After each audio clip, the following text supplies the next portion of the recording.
Mon mari a ricané, j'ai fini de te financer. Désormais, nous avons des comptes séparés. Tu ne contribues en rien. J'ai souri et j'ai accepté. Mais quand lundi est arrivé, je suis rentré tôt à cause de la pluie. L'inspection de mardi a été annulée à 16 heures. Le contremaître du chantier m'a fait signe de partir et j'ai traversé Charlotte en voiture avec les essuie-glaces à pleine vitesse et la radio éteinte. Je ne pensais à rien en particulier. Je pensais au dîner. Je me demandais si Case s'était souvenu de déplacer sa voiture pour que je puisse entrer dans le garage. La maison était silencieuse. La porte de son bureau au 2e étage était entr'ouverte, la lumière éteinte. Et je me suis arrêté dans le couloir parce que je pouvais entendre sa voix sur le haut-parleur. Il parlait à sa mère. Puis je l'ai entendu. Elle ne lit pas. Elle ne l'a jamais fait. C'est tout l'intérêt de sa personne. Case a ri, un rire facile et bas. La signature sera sur mon bureau vendredi matin. Elle l'est toujours. Je n'ai pas bougé. Je n'ai pas respiré. Dans cette phrase, je n'étais pas sa femme. Je n'étais pas Laura. J'étais la signature, un nom, une fonction. Je suis redescendu par les escaliers sans faire de bruit. J'ai versé un verre d'eau à l'évier de la cuisine. Je me suis assise à la table et j'ai regardé ma propre main, la main qui avait signé des choses. Silencieusement, pendant près de 20 ans. Et quelque chose de très petit à l'intérieur de ma poitrine s'est déplacé. De la même manière qu'un mur porteur se déplace lorsque le sol sous lui oublie sa fonction. Avant d'aller plus loin, je veux que vous répondiez à une question. Honnêtement, juste pour vous. Combien de documents portant votre nom se trouvent actuellement dans votre maison? Et pouvez-vous vous souvenir de ce que l'un d'eux disait réellement? Gardez cette question en tête. Nous allons en avoir besoin. J'avais 24 ans la première fois que j'ai signé quelque chose sans le lire. C'était un dimanche après-midi, notre premier printemps dans la maison sur Providence Road. Et Case est entré dans la cuisine avec un dossier manie et ce sourire facile qu'il portait comme une bonne veste. Il a posé le dossier sur la table entre nous et a prononcé la phrase que j'allais finir par connaître comme on connaît le son de sa propre porte d'entrée. Juste la formalité annuelle, chérie. Signe ici et ici. J'ai signé. Il m'a embrassé sur le sommet de la tête. Il a remis le dossier dans sa mallette et nous sommes allés bruncher. 1998, 2001, 2004, 2007. Les dossiers revenaient plus épais à chaque fois, et je ne les ai jamais ouverts. J'ai signé en 2009, 3 semaines après notre perte déchirante. À 22 semaines, nous n'avons pas parlé d'elle. Ni à ce moment-là, ni plus tard, ni jamais. J'ai signé en 2011, la semaine après le décès de ma mère. Alors que je pouvais à peine voir le stylo. J'ai signé quand nous avons acheté la 2e maison. J'ai signé quand Case a créé une société dans le Delaware dont je ne pouvais pas prononcer le nom. J'ai signé pour un permis de construire sur un projet dont je n'avais jamais entendu parler dans un comté que je n'avais jamais traversé. Chaque fois, je me disais la même chose.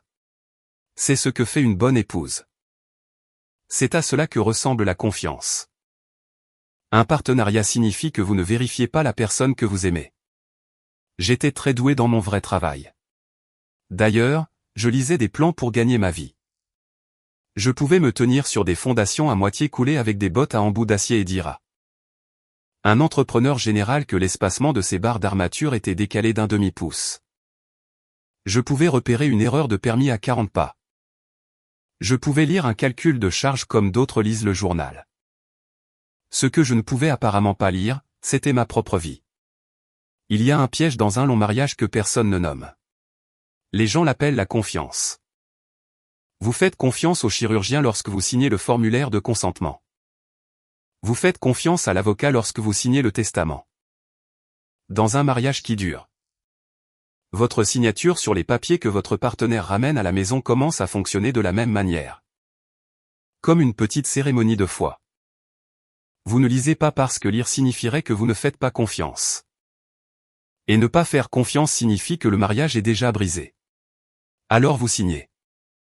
Et chaque fois que vous signez sans lire, Vous payez un très petit loyer pour le droit de vous sentir en sécurité. Après 18 ans, ce loyer s'additionne pour former un fait silencieux. Vous n'êtes plus une personne. Vous êtes une fonction. Je me suis assise à la table de la cuisine ce mardi soir-là avec une pile d'enveloppes que j'avais rapportées de la boîte aux lettres cet après-midi. Des factures.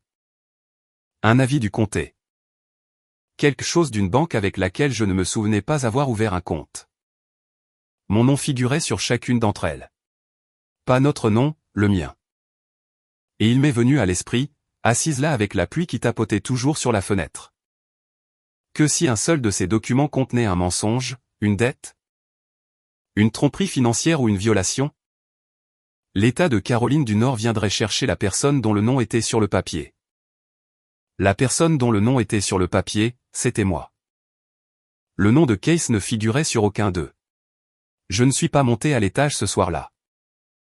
Je n'ai pas porté les enveloppes à son bureau comme je l'avais fait chaque soir pendant 6500 soirs auparavant. Je me suis levé. J'ai ouvert le tiroir sous la cafetière.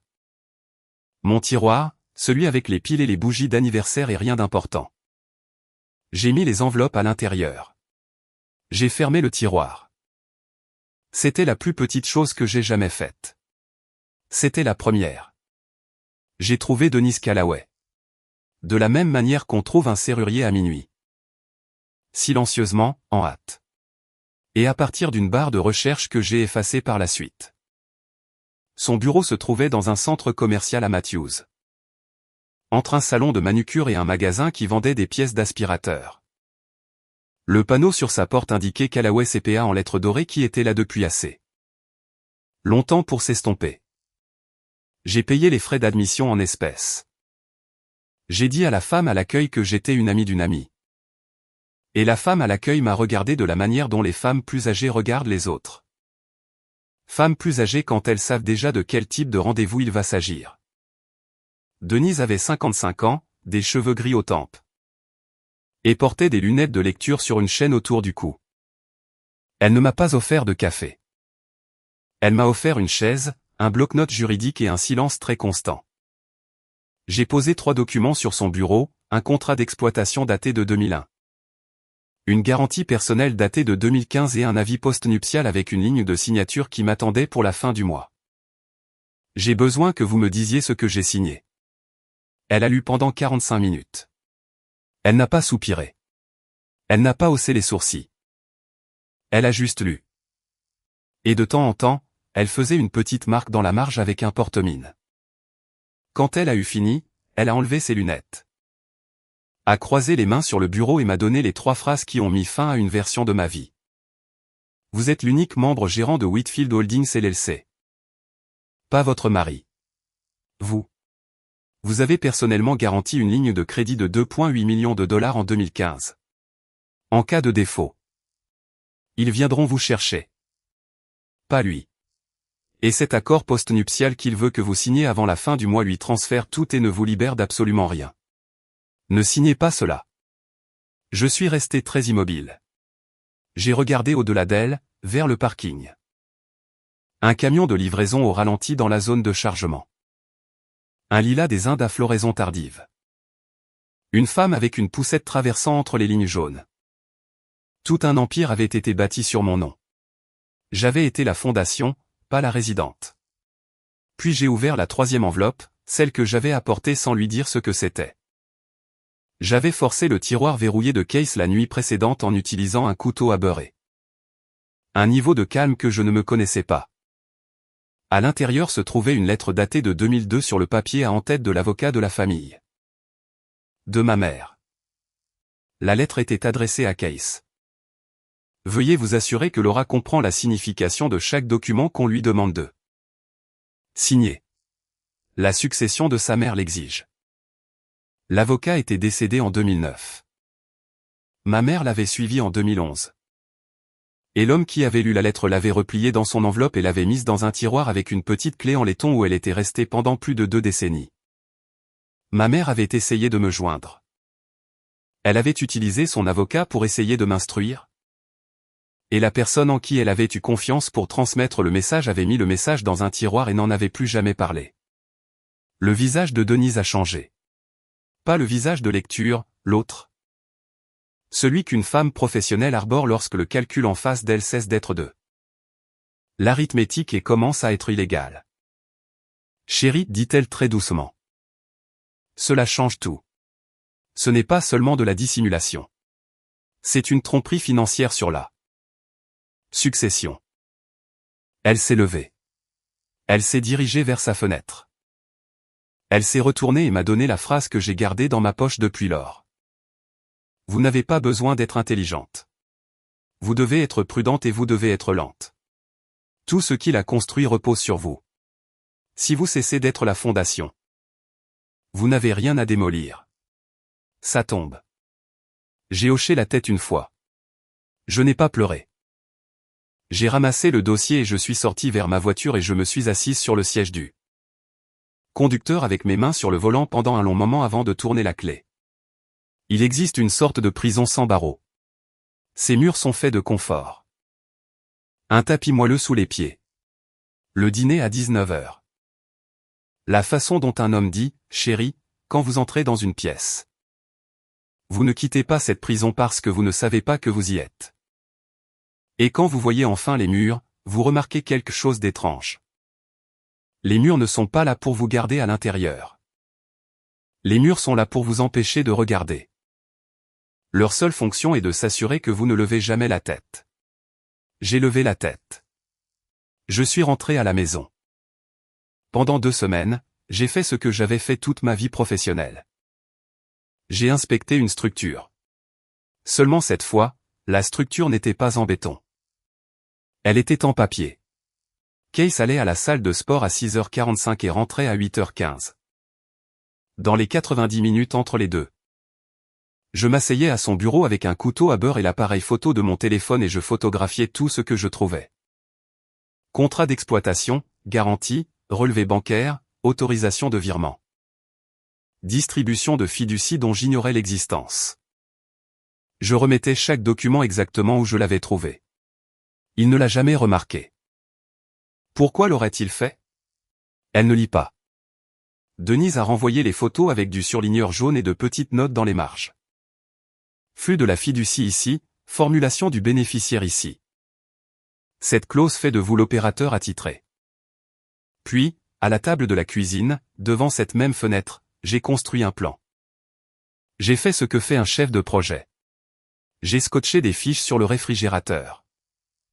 Chaque fiche représentait une entité, une SARL, un compte bancaire, une ligne de crédit. Une propriété commerciale. J'ai tracé des lignes entre elles au marqueur de couleur.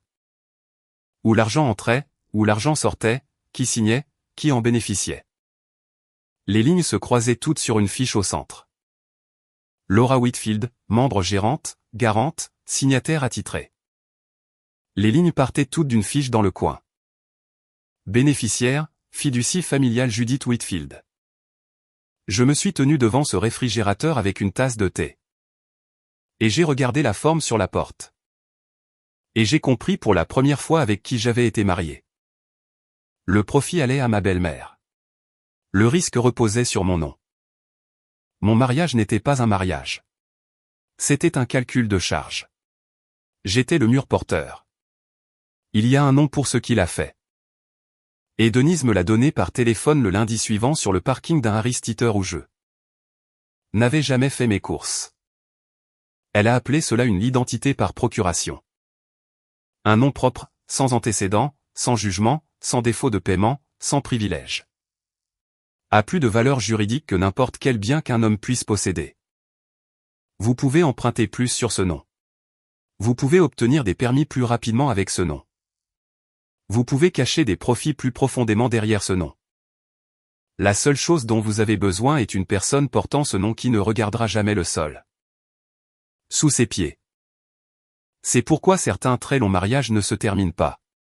Pas par amour, par structure. Quand la structure importe plus que l'amour. Un mariage devient un contrat de location sur un nom et le locataire prend soin de ne jamais faire savoir au propriétaire qu'elle est louée. Denise m'a envoyé un autre courriel ce dimanche soir-là. Il était court. Si vous retirez votre nom dans la mauvaise séquence, vous pouvez être accusé de dommages intentionnels aux biens matrimoniaux. Vous pourriez perdre votre licence d'entrepreneur. Vous pourriez faire face à une audience. Il y a un moyen. Mais cela doit être fait correctement et cela doit être fait une seule fois. Je l'ai lu 2 fois. J'ai pensé à ma licence. 20 ans de ma carrière, l'équipe que je dirigeais sur le projet de Steel Creek.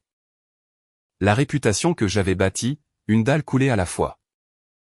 J'ai pensé à ce que cela signifierait de s'asseoir à une table en face du comité des licences de l'État et d'essayer d'expliquer une signature que je ne me souvenais pas avoir acceptée. Puis j'ai tapé en réponse 4 mots. Montrez-moi la séquence. J'ai pris une photographie du réfrigérateur. Je la lui ai envoyée. Elle a répondu par une seule ligne. Maintenant, la question est quand. Dehors, la porte du garage a commencé à se soulever. Case était à la maison. J'ai retiré les fiches de la porte une par une dans l'ordre où je les avais mises. Je les ai empilées soigneusement. Je les ai glissées dans mon sac à dos de travail entre le carnet de chantier et les plans de sécurité où personne n'allait jamais regarder parce que Case ne lisait pas non plus ce qui m'appartenait. J'ai allumé la cuisinière. J'ai mis de l'eau à chauffer pour les pâtes. Je l'ai accueilli dans le couloir avec un petit sourire fatigué et je l'ai laissé m'embrasser sur le front et j'ai dit ce que j'avais dit 6500 soirs d'affilée. Comment s'est passé ton entraînement, chérie? Il a dit que c'était bien. Il est monté prendre sa douche. La porte du garage s'est refermée derrière nous. Le permis de démolition était déjà dans mon sac. Mercredi soir. Il est entré dans la cuisine avec 2 verres de pinot noir dans une main et un dossier Manille dans l'autre. Et j'ai su avant qu'il ne s'assoie que c'était la conversation. Il a posé le vin sur la table. Il a posé le dossier sur la table. Il s'est assis sur la chaise du coin, ma chaise du coin. Celle dans laquelle j'avais été assise chaque soir de notre mariage. Et il a poussé le dossier sur le bois avec 2 doigts. Il tenait le Mont Blanc que je lui avais offert pour notre 10e anniversaire, débouchonné. Reposant entre ses doigts comme un petit os poli. J'ai fini de financer ton style de vie. Nous séparons les finances. Je n'ai pas touché le vin. J'ai regardé le dossier. La banque a avancé la date limite. Maman est arrivée hier en avion pour aider. Elle reste dans la chambre d'amis. Tu as vu sa voiture. Elle et moi avons déjà signé notre partie. Tout ce dont nous avons besoin, c'est de la tienne. Comme toujours. Il a souri. Le sourire était chaleureux et fatigué et un peu désolé.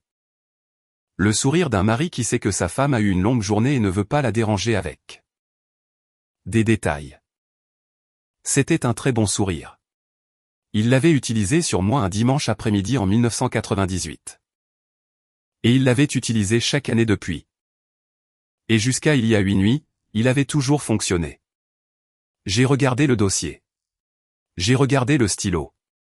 J'ai regardé le visage de l'autre côté de la table. Le visage qui s'était assis en face de moi pendant 6500 soirs. Un visage que je pensais pouvoir lire comme je lisais un jeu de plans. J'ai pensé aux fiches dans mon sac à dos. J'ai pensé à la lettre de ma mère pliée une fois dans la poche intérieure de ma veste de travail. Accrochée près de la porte arrière. J'ai pensé à une femme dans un centre commercial de Matthews disant « Ne signez pas cela ». J'ai dit 4 mots. Je veux le lire. Le stylo a cessé de bouger entre ses doigts. Il a ri. Il a ri pour de vrai. De la façon dont un homme rit quand sa femme dit quelque chose de charmant et de légèrement ridicule. De la façon dont on rit d'un enfant qui demande à conduire la voiture. Tu veux lire un avenant de refinancement. Chérie. Ce sont 40 pages de latin bancaire. Tu seras ici jusqu'à dimanche. J'ai dit doucement. Alors je serai ici jusqu'à dimanche. Le rire s'est arrêté. Son visage n'a pas changé d'un seul coup. Il a changé par morceaux. De la manière dont un mur change lorsque vous y appliquez un niveau et découvrez pour la première fois qu'il n'est plus d'aplomb depuis des années. D'abord les yeux, puis la bouche. Puis le tout petit muscle de sa mâchoire que j'avais vu travailler pendant 18 ans d'appel professionnel et qui ne s'était jamais tourné vers moi. Il s'est tourné vers moi maintenant. Judith a appelé depuis le salon. Son nom, juste son nom, sec et bref. De la manière dont un contremaître rappelle une équipe à une tâche. Il s'est levé. Il a laissé le dossier sur la table. Il a laissé le vin sur la table. Il a laissé le stylo sur le dossier. Capuchon enlevé, la pointe dirigée vers moi comme une petite phrase inachevée. Sur le seuil de la porte, il s'est arrêté. Il ne s'est pas complètement retourné. Il a parlé au cadre de la porte. Vendredi matin. La banque n'attendra pas. Si tu nous fais perdre ce contrat, Laura. Tu comprends ce que cela signifie. Puis il est parti. Je veux que vous entendiez cette phrase comme je l'ai entendue. Ce n'était pas une menace au sens de crier. C'était une menace au sens comptable. Il me rappelait doucement, comme on rappelle à un client une clause. Que mon nom était sur l'exposition au risque. Si l'affaire s'effondrait.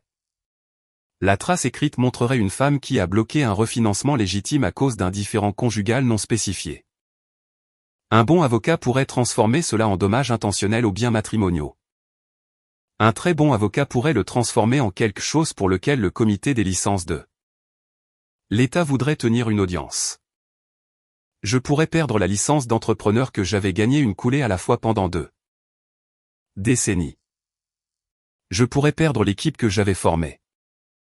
Je pourrais perdre la seule chose dans ma vie que j'avais construite de A à Z sous mon propre nom. Sur mes 2 pieds, avec la permission de personne d'autre que la mienne. Je me suis assise à la table, les mains à plat sur le bois. À l'étage, je pouvais entendre la voix basse de Judith et celle de Case, plus basse encore. Lui répondre. Elle a ri une fois. Le même rire que j'avais entendu à travers la porte du bureau 8 nuits auparavant.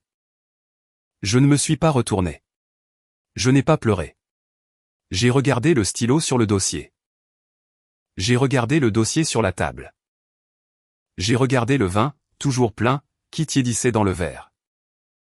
J'ai ouvert mon ordinateur portable, non pas pour signer, mais pour me préparer. Jeudi, 6 heures du matin. J'étais sur le parking d'un Starbucks près de Providence Road avec le moteur en marche et un gobelet en papier de café noir qui refroidissait sur le tableau de bord. Je n'ai pas utilisé le téléphone de la maison. Je n'ai pas utilisé le Bluetooth de la voiture. J'ai utilisé un téléphone prépayé que j'avais acheté dans une supérette à Pinville la semaine précédente et j'ai appelé Denise et elle m'a expliqué la séquence une dernière fois. De la même manière qu'un bon contremaître explique une coulée difficile à une équipe le matin même. L'avis de retrait de Whitfield Holdings LLC devait être envoyé en premier. Déposé sur le portail électronique de l'État, horodaté avant 10 heures. Cet horodatage était tout l'enjeu. Toute transaction que Case tenterait après cet horodatage serait légalement nulle sans la signature d'un membre gérant unique. Qui à partir de ce moment n'existerait plus. Deuxièmement, la révocation de la procuration que j'avais signée en 2004. Copie notariée déjà dans une enveloppe manille, déjà adressée à l'avocat de Case, déjà affranchie. Elle serait déposée au bureau de poste avant 9h30. Troisièmement, le gel des 3 comptes bancaires à mon nom uniquement. Bank of America, Wells Fargo, First Citizens. Appel téléphonique, pas de courriel. J'avais besoin d'une voix humaine enregistrée. Et j'en avais besoin avant que Case ne puisse me devancer à l'agence. Quatrièmement, la lettre de 2002 de l'avocat de ma mère, numérisée, horodatée. Transmise à mon nouveau conseil avec un objet clair et sans commentaire. Cinquièmement, je ne signe pas l'accord postnuptial. Je ne le confronte pas. Je n'explique pas. Denise l'a dit clairement. Vous n'avez pas besoin de gagner une dispute. Vous devez cesser d'être présente. Les courriels partent à 9h00, il ne le saura pas avant midi. Le temps qu'il appelle la banque. Vous serez déjà sorti de l'enceinte. Je suis resté assise dans la voiture avec le café qui refroidissait, et j'ai pensé aux fondations. J'ai pensé à un projet que nous avions fait en 2019. Un immeuble de moyenne hauteur près de Wilkinson Boulevard. Où un inspecteur avait repéré une fissure de tassement dans la semelle avant la 3e coulée. Et tout le calendrier avait été décalé de 6 semaines. J'ai pensé à la façon dont un bâtiment ne tombe pas parce que quelqu'un l'attaque. Un bâtiment tombe parce que ce qui est en bas cesse de le soutenir. C'est tout ce qu'une fondation fait. Elle reste. Elle porte. Quand elle cesse de porter, la gravité prend le dessus. Et la gravité n'a pas besoin de témoins. Je suis rentré à la maison. Case était déjà à la salle de sport. Judith dormait encore dans la chambre d'amis. Ses petites pantoufles couleur perle posées soigneusement sur le tapis à côté du lit. J'ai préparé une nouvelle cafetière. Je me suis assise à la table de la cuisine avec mon ordinateur portable ouvert devant moi et une copie imprimée de la séquence de Denise à côté. 9h02, avis de retrait déposé. Numéro de confirmation enregistré dans un dossier sur mon bureau intitulé Cuisine. 9h07. Révocation de la procuration envoyée au conseil de Case. Copie carbone invisible à mon propre avocat. Copie carbone invisible à Denise. 9h12. Bank of America. J'ai donné le numéro de compte se terminant par 4471. Le nom de jeune fille de ma mère et les 4 derniers chiffres de mon numéro de sécurité sociale. Le gel a été mis sur le compte pendant que j'étais encore en ligne. 9h15, Wells Fargo, compte se terminant par 8823. Même voix de mon côté, même ton calme. 9h19, First Citizens, compte se terminant par 2116, gel confirmé. 9h24. Courriel à mon nouveau conseil avec la lettre de 2002 en pièce jointe PDF. Objet, dissimulation, veuillez aviser. J'ai fermé l'ordinateur portable. Je ne me suis pas levé. Je suis resté assise à la table de la cuisine et j'ai regardé la lumière du matin entrer par là. Fenêtre au-dessus de l'évier. La même fenêtre que j'avais regardée pendant 18 ans. La même lumière que j'avais vue remplir 6500 matins de ma vie. J'ai pensé très calmement. Cette lumière n'est pas à moi. Cette maison n'est pas à moi. Mais cette main, si. 11h47, le téléphone a sonné. Je l'ai laissé sonner. 11h52 encore. Je l'ai laissé sonner. 12h04. Un texto. Tout en majuscule. Qu'est-ce que tu as fait? Je l'ai lu. Je n'ai pas répondu. Je me suis levé. Je suis monté. J'ai ouvert le placard. Je n'ai pas pris les robes de soirée. Je n'ai pas pris les bijoux. Pas le bracelet d'anniversaire. Pas les saphirs de la 10e année. Pas les boucles d'oreilles de Judith à notre dîner de fiançailles qui avait toujours ressemblé plus à un reçu qu'à un cadeau. J'ai pris 2 valises de vêtements de travail. Mon sac d'ordinateur portable. Un dossier de papier personnel que j'avais gardé au fond de mon tiroir à chaussettes depuis le décès de ma mère. Une photo encadrée de ma mère à 40 ans, debout dans sa cuisine à Winston-Salem. Tenant une cuillère en bois et riant de quelque chose dont je ne me souvenais plus. La lettre de 2002 est allée dans la poche intérieure de ma veste. Puis j'ai entendu la porte d'entrée. Pas un claquement, juste ouverte fort et vite. La façon dont un homme ouvre une porte quand il vient de fuir un appel téléphonique. Les clés sur la console. Des pas dans le hall d'entrée. Rapides et inégaux. Et puis le son que j'avais entendu 6500 fois, mais jamais au milieu d'un jeudi matin. Sa voix tendue, déjà au téléphone. Réémettez-le. Je me fiche de ce que dit le portail. Réémettez-le. Ma femme n'a pas. Non. Elle ne l'a pas fait. Regardez l'horodatage. Ce n'est pas possible. Je suis resté très immobile dans le placard, une main sur la 2e valise. Il faisait les 100 pas sur le carrelage de la cuisine comme je l'avais entendu le faire 1000. Soir. Quiconque était à l'autre bout du fil parlait. Lui, non. Il écoutait. Puis Judith, sa voix depuis la chambre d'amis, et je ne l'avais jamais, en 20 ans, entendu s'adresser à Case comme elle s'adressait aux traiteurs et aux entrepreneurs. Case, qu'est-ce qu'il te dit? Il dit que la SARL est gelée. Il dit que le retrait a été déposé à 9h02. Ce n'est pas possible, mère. 9h02. Il y a eu un petit silence en bas, de la taille d'une pièce. Et je l'ai entendu clairement à travers le plafond. Le silence de deux personnes qui se regardent et comprennent. Pour la première fois en près de 20 ans. Que la personne sur laquelle ils avaient construit une maison n'était pas la personne sur laquelle ils avaient construit une maison. Judith a parlé de nouveau, plus doucement, plus froidement. Où est-elle? Je ne sais pas. Trouve-la. Je n'ai pas bougé. Mes mains sont restées sur la poignée de la valise. J'ai compris à ce moment-là qu'il n'allait pas monter.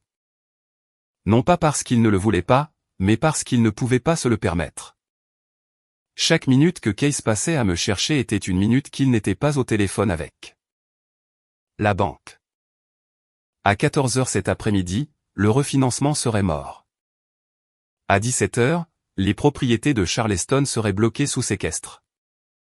Demain matin, la ligne de crédit de Judith aurait disparu. Ils n'avaient plus de temps pour moi. Leur arithmétique s'était retournée contre eux. J'ai fermé la valise très doucement. J'ai porté les deux valises et le sac d'ordinateur portable en bas des escaliers du hall. En passant devant l'entrée de la cuisine, et je ne me suis pas arrêté. Case avait le dos tourné vers le hall, une main dans les cheveux, toujours au téléphone. Judith se tenait près de l'îlot dans une robe de chambre en soie avec une main sur le marbré. L'autre sur son sternum. Ses yeux se sont levés alors que je franchissais le seuil. Nos regards se sont croisés une seconde. Elle n'a pas parlé. Je n'ai pas parlé. Je suis sorti par la porte d'entrée. J'ai chargé la voiture. J'ai reculé hors de l'allée d'où j'avais reculé 6500 fois et j'ai descendu Providence Road en direction d'un petit appartement meublé que j'avais loué à mon nom. Avec mon propre crédit, 2 semaines plus tôt. Derrière moi. Pas de sirène, pas de cris, pas de caméra, pas de marche de palais de justice. Juste le bourdonnement silencieux d'une banlieue en milieu de matinée et à l'intérieur d'une maison qui, de l'extérieur, avait exactement la même apparence que toujours. Le bâtiment était déjà en train de basculer. 6 semaines plus tard. J'étais assise à une petite table ronde dans un appartement d'une chambre à Valentine. Buvant du café dans une tasse que j'avais choisie moi-même dans un magasin sur East Boulevard. Regardant un samedi matin que je n'avais pas eu à mériter. L'appartement était plus petit que le dressing de la maison de Providence Road.